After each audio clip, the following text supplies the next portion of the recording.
Hello guys, আমি কেয়া and welcome to আমাদের পাড়ার পুজো ব্লগ।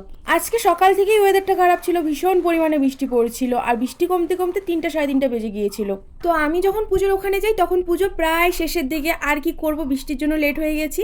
আর ওদিকে অপর সাইডে আমাদের পাড়ার কাকারা মিলে সবাই পুজোর প্রসাদ করছে। তোমরা সবাই হয়তো এতদিনে বুঝেই গেছো আমার বাচ্চা কত ভালো লাগে। যাই হোক, এর নাম হলো প্রিয়া। এদিকে সকলের সিঁদুর খেলা প্রায় শেষের দিকে, এবারটা মাকে ভাসানোর জন্য নেওয়া হবে। আচ্ছা, তোমাদেরকে তো বলাই হলো না কি পুজো হয়েছিল আমাদের এখানে। আমাদের পাড়ার সকলে মিলে বিপত্তারিণী পুজো করেছিল, যেটা কিনা সকল কাকিমারা মিলেই করেছিল। আচ্ছা, পুজো যেই করুক না কেন, ভাসানের সময় ভাসান ডান্স হবে না সেটা কি কখনো হতে পারে? সবাই তো দেখলেই কাকিমাদের ভাসান ডান্স। এবারটা সব নিয়ম মেনে মাকে জলে দিয়ে সবাই জল ছিটাছিটি খেলছিল, সেগুলো দেখে আমরা উপরে দাঁড়িয়ে সবাই হাসছিলাম। আমরা সবাই মাকে বিদায় জানিয়ে আবারও পুজোর ওখানেই যাচ্ছি। আর একটা জিনিস নোটিস করেছো, ক্যামেরা দেখলে সবাই যে এত চুপ হয়ে যায় কেন, আমি তা বুঝি না বাবা। এদিকে তো আমাদের পুজো শেষ, কিন্তু আমাদের পাড়ার কাকিমাদের ডান্সই শেষ হচ্ছে না। যাই হোক, রাতে সবাইকে এখানে প্রসাদ খাওয়ানো হচ্ছিল, আর প্রসাদে ছিল খিচুড়ি আর সবজি, যেটা খেতে খুব ভালো হয়েছিল। আমরা তো সবাই মন ভরে খেয়েছি, আর শুধু আমিই নয়, সবাই মন ভরে খেয়েছে, দেখতেই পাচ্ছ তার নমুনা তোমরা। আমরা সকলে মিলে তাহলে খাওয়া দাওয়া কমপ্লিট করি। আজকের ভিডিওটা তাহলে এতটুকুই থাকলো। তোমাদের কেমন লাগলো অবশ্যই জানিও। আজকের জন্য টাটা।